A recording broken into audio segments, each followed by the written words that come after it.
All right. Well, welcome, Justin, to the ITA Coaches Podcast. I am so excited to have you as our guest today. Thanks, Danielle. I'm happy to be here. Thanks for inviting me on. Yeah, this is going to be fun. So I guess I'd like to just kind of start off with you sharing your tennis story, because it's a really unique one, and I think one that many people will be able to relate to at least some element of it. So can you tell us how you got involved in tennis, a little bit about your playing background, and what your pathway in college coaching has looked like? Sure. Yeah. This may take a little bit, but for sure. So yeah, I picked up for my playing background, I picked up a racket for the first time in my life, February of my senior year of high school. So I was in a Spanish club, and the Spanish club teacher was the tennis coach, and I was just like, oh, I'm looking for a sport to play, and she's like, oh, come out for the tennis team. So that's kind of how it happened, and I always played basketball. I ran track. I played almost every sport growing up, but never tennis. And picked up a racket and kind of fell in love with it. It was something that I hadn't really seen that in sport, where I kind of control my own destiny, even though I'm still kind of on a team. And I kind of we actually had 22 kids on our high school team, and Wow. and only 7 played, and we had like a challenge ladder, and I worked my way through that and got to 7, so I got to play the second doubles team. So did that for a year, and then did that for really 2 months, and then graduated, and loved it so much I just started taking lessons from a man named Don Cassatori, and eventually Don said, hey, if you want to help me out with these little kids clinics, then I'll give you your lessons for free. And I was like, oh, that sounds great. Yeah. So yeah, did that, and had aspirations to play at the Division III level at Wilkes University, and went out for the team come fall. Had only been playing for about 7 months, and didn't make the cut. So I asked the coach if I could try again, and he kind of made it clear in a nice way that it was going to be pretty tough for me. And which I didn't understand at the time, and now that coach was Chris Light, and I really like Chris. He's a great guy, and I understand it a lot more now as a coach. Even if I'm beating your number 12 player, it doesn't really matter. You're not going to replace a guy that's been there for 2-3 years. So yeah, I didn't let that stop me, though. I kept taking lessons and giving lessons to little kids as much as I could, learning from Don. And then I got a job at the club at 18 years old, and the club that Don had worked at and I trained at. So started coaching little kids, worked my way up to kids a little bit older, some adult clinics. And then a year later, I saw a job open at Wyoming Area High School. And I said to Don, I said, hey, do you think I could coach high school tennis? And he was like, yeah, I think so. And he goes, I used to coach at Wyoming Area, so I can help you out. And I was like, oh, great. They were 0-36 the previous 3 years. So I don't think they had a high standard, but they basically told me when I interviewed that I was too young. And I said, okay, well, I'm really mature for my age, and I can make it work around my college schedule. And they said, yeah, we'll let you know. And then I got a call a week later, like, were you at the school board meeting? And I was like, no. And they're like, oh, you got hired as the head coach. And I was like, wow. oh, okay. So now I'm the head coach at 19 of a high school tennis team, and we went 1-11, 2-10, and then 8-4 in my 3rd year. Nice. And we made the district tournament. So yeah, it was a pretty fun ride, and learned a lot there. And then it felt like the same exact conversation. I said to Don, hey, now that I'm graduating college, do you think I could coach Division III? And he's like, yeah, for sure. Let me make a call for you. And then I went to Marywood University, which was a Division III women's program, and got to work alongside a great coach there, who I actually coached against in high school, in my high school days. And yeah, we won the conference for the first time in 10 years in my first year there. So that was really fun. And yeah, then after that, I was kind of trying to figure out, okay, how can I further my coaching knowledge? And I heard that our head coach was going to retire. So I was like, I want to put myself in a position to be the head coach at Marywood. And I remember sitting in my parents' basement, because I was still living at home, saying to my friend, I said, man, how cool would it be if I could like get to a position where I'm like a head Division III tennis coach? I was like, Uh-huh. that'd be amazing. I go, and like my end goal, I said, I know it's, it was only $7,000 to be that head coach. Uh-huh. But I said it would be amazing to one day get to a position maybe where I can make like $30,000 coaching tennis. Uh-huh. I was like, that would be great. So maybe I could do that with coaching a D3 and running some clinics. And anyway, trying to figure that out, I reached out to Wilson and I said, hey, I would love to go work at any of your camps to learn from a great coach. And they wrote me back and said, we have an opening in Jacksonville, Florida, University of North Florida, who I'll probably talk about a couple times here, but Adam Schechterly was the head coach there. And he's my biggest mentor and the reason I'm where I am today. But Adam called me and he said, I remember I was hitting some tennis balls with my friend at the time. I pick up my phone. He said, hey, it's the coach from North Florida, Adam Schechterly, and I heard you want to come down here and work our camp. And I said, oh yeah, I would love to. That'd be great. And he goes, well, I only pay $350 a week, so I don't think it's going to be worth your time because you have to come all the way down to Florida from Pennsylvania, and I just think I don't think you're going to make money. And I said, oh, I'm not looking to make money. I just want experience. I said, hopefully I break even. Yeah, I drove down to Jacksonville, Florida, and I found at the time Airbnb and Uber weren't really things, so I found someone on Craigslist to stay on their couch for $200 $200 a week for the weeks I was down there. Wow. And then I found this guy, and he was giving me rides to and from camp. It was only about 2 miles, but it was all highway for $10 away. So I would pay him $10 away, and that was also on the ride share on Craigslist. And Adam laughed at me pretty hard because every day I pulled up, this guy with a duct taped bumper was taking me to work.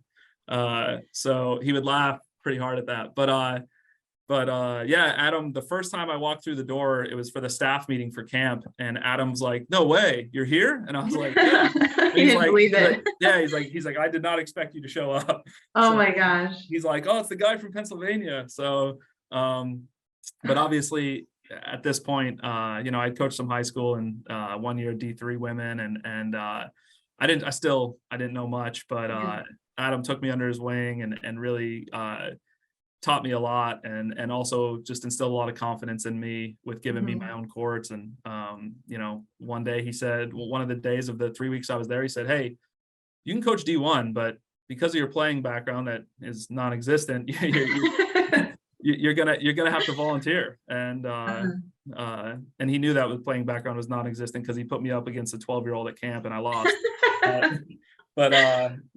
Anyway, he said, I want to help you volunteer, find a volunteer job. So yeah, that's when I started looking for volunteer positions, and probably sent out about 50 emails and got about 5 responses. So I really appreciate 5 people really stick out, and that you're one of those people. Obviously, ended up being your volunteer, but you, Bruce Burke at Michigan at the time, Claire Pollard at Northwestern, Mark Finnegan, who was at Memphis as an assistant, and Paul Costin, who was the head coach for men and women at VCU. Those 5 people reached out to me and wanted to talk to me. And Bruce wasn't quite ready to make the hire, but really gave me a great chance to tell him what I was about. Mark Finnegan, the same. And then Claire definitely said she wanted a hitter at the time, and that was fine. I understood that. And then, and then you and Paul, and I ended up visiting VCU and getting the offer from them. And then also talking a lot to you, and I think I kind of put a little pressure on you and said, hey, VCU kind of made me the offer, and then you called me back pretty quickly, and you said, all right, we want to make you the offer too, to come here and be our volunteer at Yale. So yeah, I had a decision to make, and I felt like Yale was in the right position to help me get to the next spot. And obviously I really respected what you had done as a coach, and Adam always told me to make sure you are picking coaches that you think can help champion you to the next level. And that's what I saw in Yale. And obviously, as a program that was right on the cusp of top 30, I thought that was the next best step for me. so I can keep going. Yeah, so you come to Yale for a year, Yep. and then tell us about, and that, by the way, was one of my better coaching decisions I ever made. So Appreciate that. you were fantastic. I mean, your work ethic was unbelievable, and I would like you to share maybe a little bit about, because being a volunteer coach is tough. Obviously, you know, you're really limited in how you can make money with the rules, and you know, but that I think that was good advice from Adam. Like, probably the next best step for you, like for other coaches that are in that position, maybe we just like pause here, and then I want to hear the rest of your story. Sure. But what advice might you have for someone that's just getting into the profession as a volunteer? Like, what tips do you have? Yeah, I think obviously, you know, it didn't work out as well for me with getting a lot of lessons at Yale right away. But I think that's one thing, you know, I've helped a couple people now become volunteers, some of my ex-players, and I just tell them to really try to vet that process and say, hey, do you guys have clinics in place? Is that something that I can take over? Because, you know, sometimes either even the head or the assistant coach need that to Yeah. survive. And you know I've had an inside look to Notre Dame men's tennis and the way they did it, and they had a volunteer making more money than most assistants and some head coaches, Mhm. and they just did a great job with their Irish tennis clinics, and I kind of learned a lot from that process too. Um, so yeah, my advice would be, you know, to definitely ask those tough questions right away. You got to look out for yourself as a volunteer, Mhm. and make sure you're trying to set yourself up in a situation to be financially stable. But yeah, I think for me, my year at Yale, I think actually your husband Christian helped me a lot and put me in some of the kids clinics, Yeah. and allowed me to coach some of the kids teams there as well. So I was able to make ends meet a little bit there, but I also had a really supportive family that knew that I Mhm. wanted to do this for a living. And yeah, they helped me out with rent every month, and I made it Mhm. work. But I remember I was applying to grocery store jobs, like to work at, I think it's Kroger, that was in Mhm. Connecticut, and I was trying to do that, and I was like, okay, well, you know, I think you know how hard I wanted to work, but I was like, if I work overnight, she'll never know, you know. So yeah, I mean, I think going into a volunteer position, it's really just about, is the university set up to have those kinds of clinics, and if not, you know, Mhm. what can they help you with outside of the university? And that's something I'm Yeah. dealing with now at UAB. I've been looking for a volunteer, and I have countless amounts of clubs that are like, yeah, I'll give you 20 hours. I'll give you 20 hours. So I can Mhm. definitely set someone up. I have a great situation right now to set someone up to be a volunteer, because I've gone out to the clubs and made good relationships with them. Yeah. So yeah, I think just making sure you look out for yourself in terms of looking for that answer for how you're going to be financially stable. Yeah. But also it's nice to have a little nest egg to be able to have time to acclimate, Yeah. and then everything I did with your husband Christian allowed me to meet a lot of people, and that was most important, Yeah. is once you start meeting people there and you start getting more support, whether it be through lessons or going out for meals with people, I think Mhm. I think that makes life a little easier. So Yeah, for and then sure. connect you to more people. So Yeah, and I feel like, you know, the coaching profession is so competitive now that for a lot of people that are just getting in, it used to be you kind of would come in as an assistant coach and then maybe work your way up to a head coach. Nowadays, I feel like more often people have to really be a volunteer for a year, sometimes even more, and then to an assistant and then to a head coach. So, in terms of like setting aside the financial aspect of it, what advice would you give someone who is maybe going on interviews similar to what you did? Like, what are the most important things you would say to them? Make sure you have this and this, or look for these things in the program or the coach to get the most out of it. yeah, I think that's, you know, it's I feel like it's probably similar to what recruits are doing these days too. You know, you're looking to have a coach you can trust, but I think the most important thing is you have to have a coach that you believe will speak on your behalf, and I think that is something you want to believe. Oh, if I go work for this person, it's going to happen. But you also have to kind of look at who has worked for them in the past, and how have they gone on to you know advance in their career. So Mhm. yeah, I think looking at the landscape of the program, I mean, that's what I did with Yale. I was like, okay, Danielle's been successful. She's had successful assistants, and obviously my goal was to come in and act like I was your assistant, not your volunteer assistant. Mhm. So yeah, I kind of looked at the people that had worked for you in the past, and if you have the ability to reach out to those people, I think it's really good, because the more Mhm. information, the better. And then obviously looking at, can we win the conference? Are we a top ranked team? Will we get to play NCAAs? So Right. all that stuff was extremely important to me. And at the time, Yale checked all those boxes. Yeah. So yeah, I think that would be my best advice when Yeah. looking, is really look at the landscape and the direction of the program. No, I think that's great. And I know we handed over, I feel like, a fair amount of responsibility to you as a volunteer. And I feel like that might be another thing to know is like, what would be my role as the volunteer? Like, will I get exposure to lots of different aspects of the program, or do you really see me just doing this one specific thing? Like you mentioned, Claire was looking for more of a hitting partner. Sure. So I guess seeing what that experience will be like is also pretty good. That's a great point that, yeah, I probably missed on there, but yeah, just being able to with everything you handed off to me, it really helped me out a lot. And Mhm. I'll be honest, that's probably the hardest thing for me as a head coach, is even Mhm. with my assistant, not even a volunteer, but my assistant, it's hard for me to hand things off. And Mhm.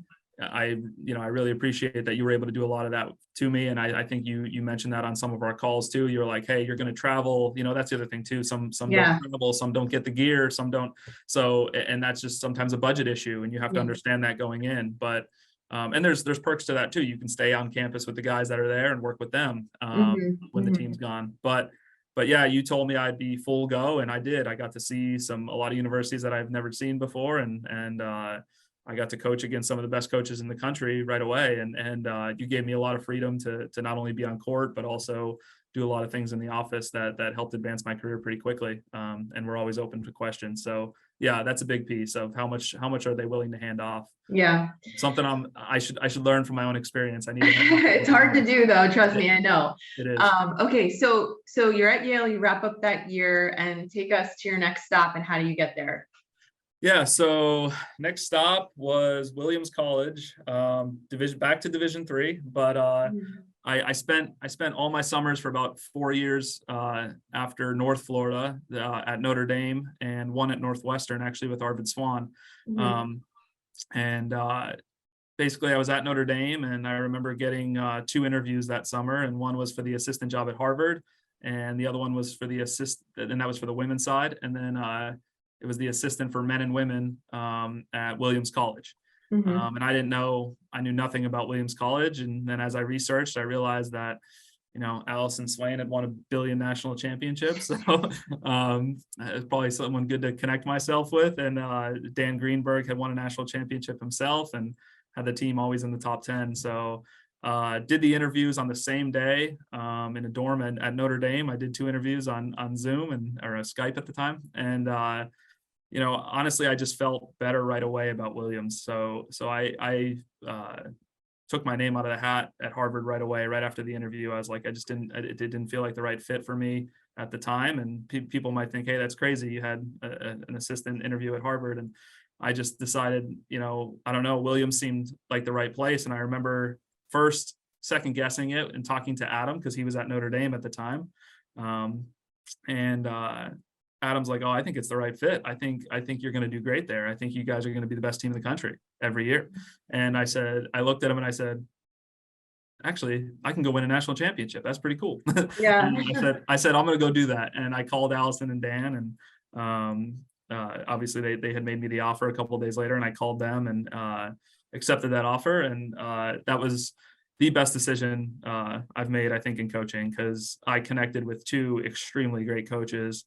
And learned a ton. I mean, learned more about myself in that Mhm. process of just, Allison was really good at keeping me on task and pushing me to work hard on court, work hard in the office, work harder than I ever had.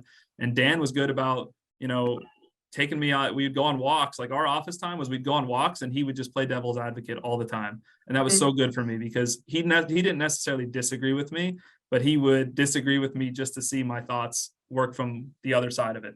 Uh-huh. And I learned a lot. I learned a lot in that process. So yeah, I end up at Williams College and working for two what I would say is legendary coaches, Allison now at USC and Dan still crushing it at Williams. But did 2 years there, and we did win a national championship in the first year there on the women's side. And you know, the only thing I could say is Allison won a lot of them, but that was her first undefeated season, so we went 25-0 that season. Um, but and then next year we lost in the national championship to Emory on the women's side, and on the men's we always did pretty well, stayed top 10, but didn't win it there. But yeah, so did 2 years there and was really ready to get back into Division One. And I guess I should mention that while I was at Williams, because we talked about this, you know, some D3 jobs, they didn't pay the highest. And I know that job's come and become a much better job since then.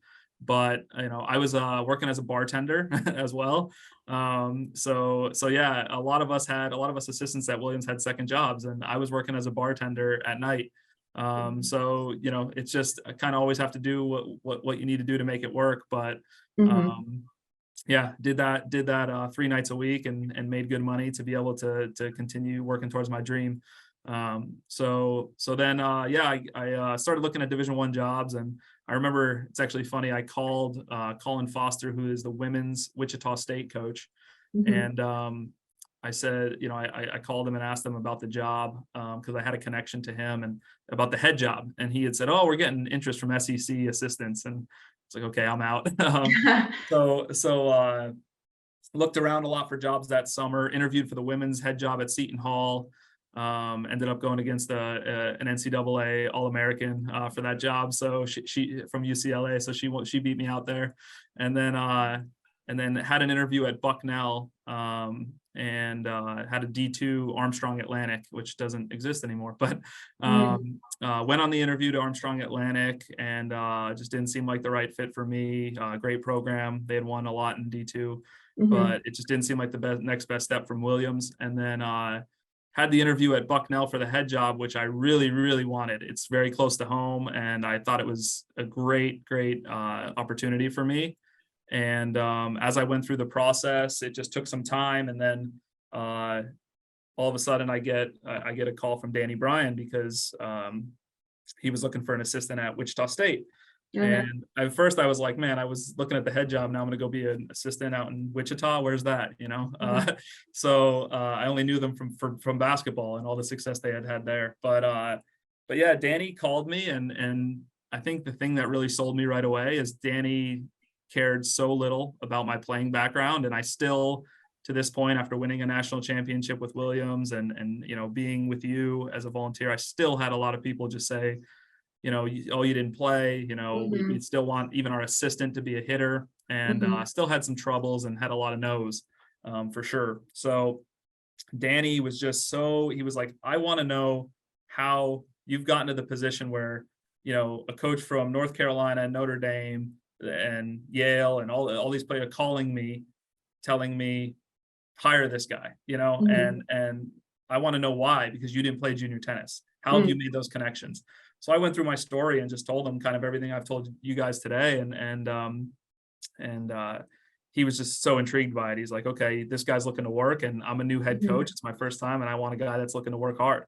And that was really all he cared about at the time. And I really appreciated that. He was more amazed by my story and didn't think that it was possible to get to that point. So I really appreciated that about Danny, and will be forever thankful to Danny, because he definitely gave me my crack at Division One, and as a full-time assistant. So yeah, Danny offered me the position, and once again, I go a lot off feel, and I feel like I've made all the right moves so far. So yeah, Danny offered me the position, and I actually canceled my interview at Bucknell, and I thought it was good to go learn from a Division One coach that's been in the SEC, instead of take over my own program at that time. Okay. Yep. So landed at Wichita, and did 5 years there, and now I'm here at UAB as the head coach, starting my second year. So. Wow. I mean, it's really impressive. And I feel like the things that stand out when you talk about this, your story, Obviously work ethic, that's been evident at every stop you've made.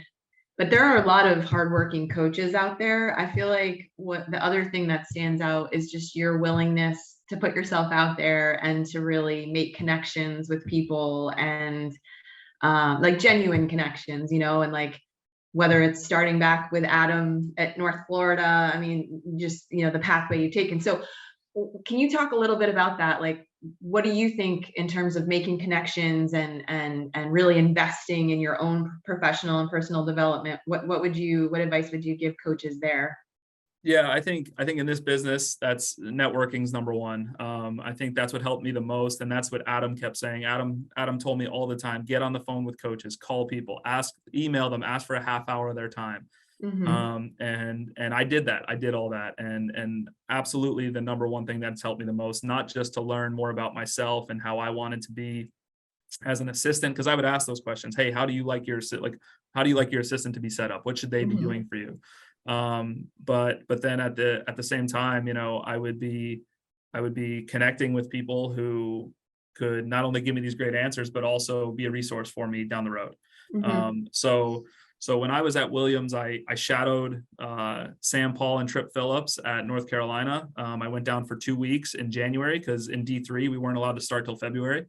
So I got to shadow their program. While at Williams, I got to shadow Jenny Mines Mm-hmm. at Alabama. So got to shadow her for a week as we went down there with our team, and then obviously spent all my summers at Notre Dame shadowing that program with Ryan Satchery, Chris James, and Mm-hmm. Adam Schechterly.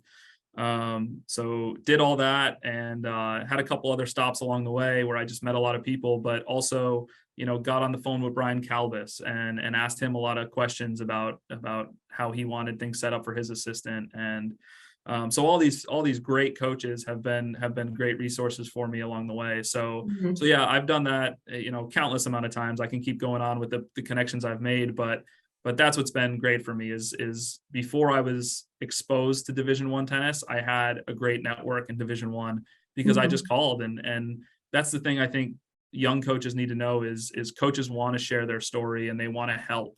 And I Mm-hmm. feel like when I came from a small town where everybody was fighting for a little couple lessons, and we were high school coaches who felt like we were rivals, it didn't feel that way.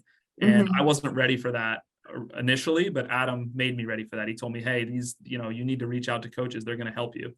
Yeah. So I didn't realize how much people would kind of have open arms to talk to me about all these things. So yeah, that networking is number one, and just setting yourself up to make those phone calls and learn from coaches. And even this past summer, I talked to Dustin Taylor, who was with Virginia for all their national championships and now the head coach at Oklahoma State. Mm-hmm. And just speaking with him for a half hour, changed my view on a lot of things and Yeah. gave me a lot of good perspective. So you just don't shy away from those half hour conversations or even 10-minute conversations, because they could make a difference. Yeah. Yeah. Yeah.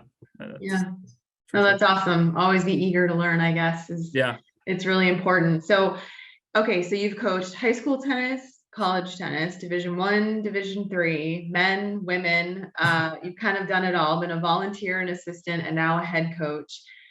When you reflect on all of those positions and those experiences, what do you think are like some of the fundamental qualities of being a great coach? And also just in working and learning from the coaches you just mentioned, like set aside like knowledge of X's and O's. What do you think makes a great coach? Yeah, I really think it's making a personal connection with your athletes. That's pretty much number one for me. And I think this is always tricky because we have to do it and create boundaries, obviously. But the times that I've been able to really, I feel like, enjoy my job and get through to my athletes the most is those ones that I took the time to make that connection with. And Mhm. I sometimes think back and I get a little upset that I didn't quite do that at all the stops as well as I could have. But this is something that Dan Greenberg at Williams was really good about. He always had lunch with his athletes, and it was, they always came into the conversation and thought, "Oh, coach, my tennis." And he's like, hold on. He's like, "How's school going? You know, Mhm. how's your family?" Asking those right questions, and really learning about the athlete, or more the student and the person. Mhm. So I think that was really, really good for me, to see. And now that's something I do a lot. I try to make those personal connections. I try to really have an interest in, my kids' life at home, and also as a student. And then, the other thing that allowed me to do is also listen to my athletes more. And this Mhm. translated on the court a lot. When I was a young assistant who probably couldn't hit a forehand over the net, I I thought that I needed to know it all because I wasn't a good player. Oh. So I would definitely tell my guys a drill, tell my girls a drill, and then tell them like that's how it's going to be. And they'd be like, "Well, why don't we do it?" And I'd be like, "No, we're not going to Mhm. do it." And that was a big mistake I made, a massive Mhm. mistake. I didn't listen to my players, because what you learn in these meetings when you're sitting down, or these lunches, and you get to know people on a personal level, is they all need to be coached a little differently. Mhm. So we're not just a touring coach that coaches one person. We're coaching, 8, 10, 12. And we Mhm. need to know what all of those people need and what they don't need. And I had guys that have been playing tennis for 15 years, and I had been coaching for 3, and I was trying to tell them, no, no, no, you need to do it this way. And they're trying to just give me what I thought was combative feedback, Mhm. but it was actually just good feedback of what they Yeah. needed. And I took it the wrong way. So yeah, I think across the board, making that personal connection, really understanding your athletes and what they need, and the last thing is really being able to listen to them, because Yeah. they a lot of them really know what they need. And once you've listened, then you can kind of elaborate for them. And Yeah. you don't need to kind of coach at them, you need to coach for them, and listen. So Yeah. No, that's great advice. The legendary athletic director at Yale, who Tom Beckett, yep. he used to say to head coaches all the time, like every head coaches meeting, people don't care how much you know until they know how much you care. And I mean, that's stuck with me since then. And it sounds cliche, but I think it's so true, especially for this generation of younger student athletes. So, Sure. um, that's great. I want to switch gears a little bit now because there's another side of your tennis story that I don't think as many people know about, which is your involvement in wheelchair tennis. So talk to us about that. How did you get involved in coaching wheelchair tennis, and what are you doing these days in that space? Sure. So one of my stops, Wichita State, our volunteer assistant is Nick Taylor.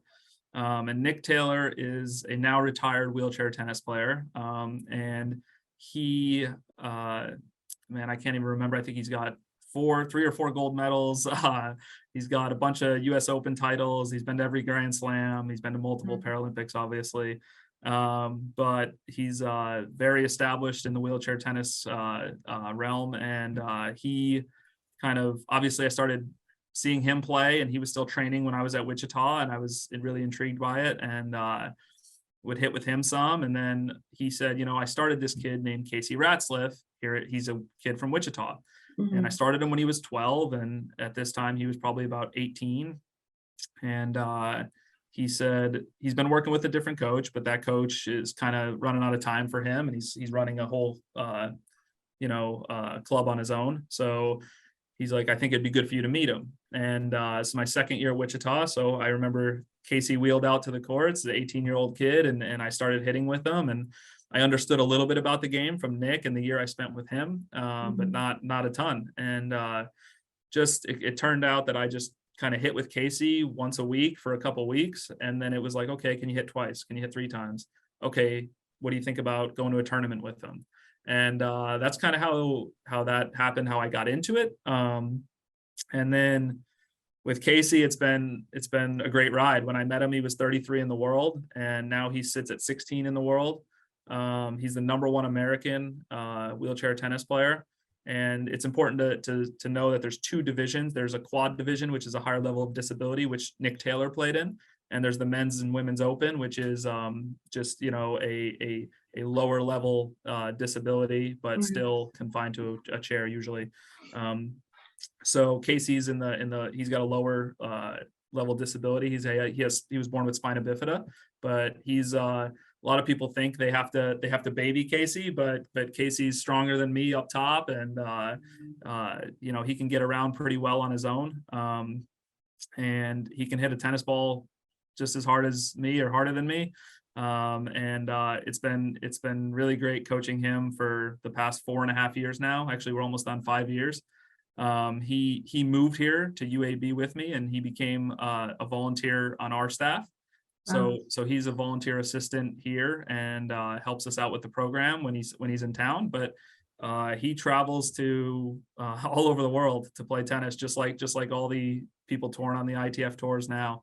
They're an ITF sponsored tour. So yeah, Casey's done a great job. He played the US Open for his third time this past year, and I've got to go with him to those three, and got to see him really jump from 32 in the world to 15 to hopefully what we're working for is top 10. Wow. Yeah. So that was kind of my entryway in through Nick with Casey, and I'm really happy that Casey moved here and I get to still do that. So yeah, along with coaching the guys, me and my assistant work with Casey as well. Yeah, a lot of people ask the question, and maybe you were going to ask it, but they ask, how is it different, or how is it the same? And it's really, really similar. And every single person that I hand Casey off to hit with, they always say, wow, I can't believe how good he hits the ball. And it's just like I was getting a workout, and it's just like hitting with, and I'm like, yeah, it's really the same. The only two differences are that the players get 2 bounces. So the first one obviously has to be in the regular playing field, and the second one could be in the playing field as well, or outside. And it just allows them a little bit more time to get to the ball. The top players, where Casey's at now, pretty much take it on one. So they're quick enough in the chair that they pretty much take it on one. And yeah, some drop shots or some balls that really stretch them, if they can get there on 2, that they will. But at this level, it's pretty much all on one. And then the other biggest thing is that they have to turn their back to the court to recover. And we never have to do that. So obviously we would never turn our back to the court. So you have to get used to someone turning their back to the court to recover, and then looking over their shoulder to kind of see, okay, am I breaking right or left to go get that next shot? So that's really the only 2 differences, I would say. Everything else so similar. I mean, you're obviously coaching a little bit more, with how do you load your arm, and how do you use your core more than your legs and all that. But it's really not that much different. Wow. So does he hit with any of the guys on your team? Yeah, we've done that at Wichita. We've done that here. Actually, we had Casey play a UTR tournament, and we asked UTR, and they said, yeah, just use the USTA wheelchair rules. And we let everybody know. He played a men's open UTR tournament, and he beat a 5.5 UTR, and then he went on to play an 8, and the 8 beat him pretty well. But Casey's UTR right now, he actually has one. It sits at about 6. So yeah, it's pretty interesting. I think it'd be really cool to see. I know UTR does a great job of kind of level-based play, and it would be great to see them integrate wheelchair more and have all the wheelchair players with the UTR and get them into the tournaments. But yeah, he can hit with our guys. I've especially when I've done days where like we're hitting on the ball machine, and because he can deal with the same level ball that my guys can deal with. So we'll do that a lot. He'll hit serves to the guys, and guys will hit serves to him, and he can deal with all that, because the top servers in wheelchair, they're serving 100 miles an hour. So there's some guys that can get it up to 100 or maybe low 90s consistently. Yeah, that's incredible. So I know that several schools in the country have college wheelchair teams. Yep. And I think the goal is to ultimately have an NCAA championship for wheelchair tennis, which would be amazing. I think right down the road from you, the University of Alabama might be one of the most successful, if not the most successful, collegiate wheelchair team. So I don't know, wearing both your college tennis hat and the wheelchair tennis coach hat, like, can you envision a way that we could even integrate wheelchair tennis into the college tennis world better or more? Absolutely. I think that's something that Jason Harnett at the USTA is doing a great job of. And Evan Inquist, who's the coach at Alabama, he's doing a great job. And it's kind of funny. It's an interesting position for Evan, because I feel like Evan is doing so much to push the sport forward and start other programs at other universities. But obviously he needs to be the head coach at Alabama and try to beat those other teams that are out there. But they're doing a great job to push it forward. And I absolutely could see it integrated more in college tennis. I think, there's little things they're doing so much that I can't keep track of it, but I know they're trying to have a wheelchair exhibition at NCAAs. Nice. They've had them at Davis Cup. They've had them when it's in the United States, and they keep pushing programs. Like you said, Alabama's the biggest program, but San Diego State has one. Arizona, Virginia Tech just started one. Michigan State has one. I'm definitely leaving some out, but Clemson, UT Arlington, there's quite a few that have a good adaptive sport clubs, and those club teams turn into pretty much varsity sport teams. So yeah, I do think I would love to see it happen more and be integrated more into collegiate tennis. I think it's really possible. I think there's enough kids out there. If you go look at wheelchair basketball, there's thousands and thousands of kids playing that. And I think tennis, we really just need to push, for every basketball team, we need to push 2 kids from that team towards tennis. And that's going to help us grow exponentially. So I would love to see that. And I would love to see definitely athletic directors get on board with, hey, let's get an adaptive team in here. And trust me, if they see me standing up hitting with Casey, they're going to be like, okay, we want this sport, because every time, I'm telling you, every time someone sees Casey hit a ball, they're wowed. So. Yeah, no, it's amazing. It really is. And I know the ITA is really partnering with the USTA to see how we can help grow collegiate wheelchair tennis, because you're right, there are so many young players playing junior tournaments, wheelchair tennis tournaments. Like, we need a pathway for them too, to be able to play in college, not just able-bodied players. So sure. And something else that they did this year is they had the first US Open junior draw. Wow. It was 8 players. The wheelchair draws are usually a little smaller, but the US Open was the first tournament to go up to 16 for the men and women. So the top 16 get in. And then this is the first year they've done 8 junior women and 8 junior men. Wow. So yeah, they've had those draws, and now it's been really cool because I'm there with Casey, but as a college coach, kind of watching some of the junior able-bodied players. But then I see Evan there from Alabama, and he's watching the junior wheelchair players, and he's got a college coaching credential. And I think that part is so cool that, we can have these maybe 10 or 12 programs that have a wheelchair team right now. They can come get a credential, and they can watch the top players in the world and try to get them, just like we are doing as college coaches on the able-bodied side. Yeah, no, that's amazing. That's great job. Thanks for sharing that. Well, Justin, this has been such a treat. It's so awesome to reconnect with you, and thanks for sharing your story. I think that inevitably almost every coach in America can relate to something in your story here. So I really appreciate you sharing it, and I wish you all the best at UAB. I'll be following. So thanks for joining us. Yeah, thanks for having me, and thanks for having me on your staff at Yale. I appreciate that. Big step in my career. It was a win for us. So thanks, Justin. Thanks, Danielle.